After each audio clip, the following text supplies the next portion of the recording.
Sweden में कुरान को जलाए जाने के बाद एक मुसलमान अहमद अल्लूश ने कुछ ऐसा कर दिखाया है जिसकी आज पूरी दुनिया में चर्चा हो रही है। दरअसल कुरान जलाए जाने के बाद स्वीडन के अहमद अल्लूश ने वहां के कोर्ट में एक याचिका दायर की थी कि उसे भी यहूदियों और ईसाइयों की मुकद्दस किताब बाइबिल और तौरात को जलाने की इजाजत दी जाए।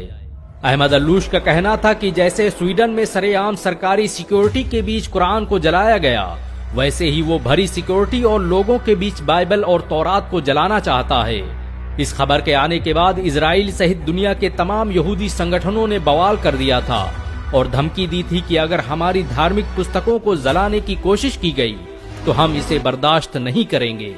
इजराइल के राष्ट्रपति ने तो यहाँ तक कह दिया था कि तौरात हमारी सबसे मुकद्दस किताब है, इसकी हिफाजत हम पर फर्ज है और हम इसकी हिफाजत करके रहेंगे।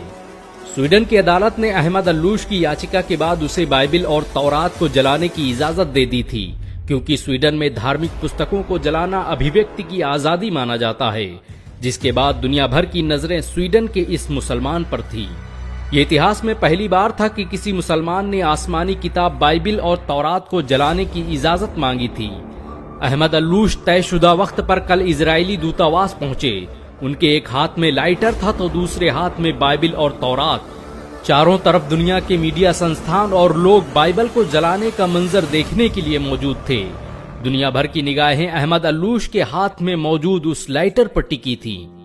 लेकिन लोग उस वक्त हैरान रह गए जब स्वीडन के इस 32 साला नौजवान ने लाइटर जमीन पर फेंक दिया और लोगों को मुखातिब होकर कहने लगा कि मैं बाइबल और तौरात को जलाने की सोच भी नहीं सकता।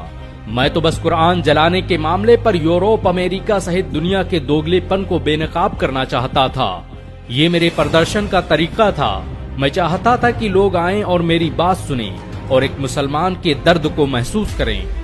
जिस तरह से यहूदियों और ईसाइयों को उनकी मुकद्दस किताब को जलाने की बात सुनकर तकलीफ महसूस हुई, उससे लाख गुना ज्यादा हम मुसलमानों को तकलीफ होती है जब हमारी मुकद्दस किताब कुरान की बेहुरमती की जाती है। अहमद अल्लूश के पास बाइबिल और तौरात के साथ कुरान भी मौजूद थी। उसने कुरान को बोसा दिया और सीने से लगाते हुए कहा, भला मैं उन किताबों को कैसे जला सकता हूँ जिसकी तस्दीक मेरे कुरान ने की है।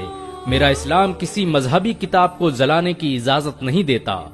अहमद अल्लूश के प्रोटेस्ट के इस अनोखे अंदाज की आज दुनिया भर में चर्चाएं हो रही हैं। यहाँ तक कि यहूदी और ईसाई भी कुरान को जलाने की इजाजत देने पर पाबंदी लगाने की मांग करने लगे हैं।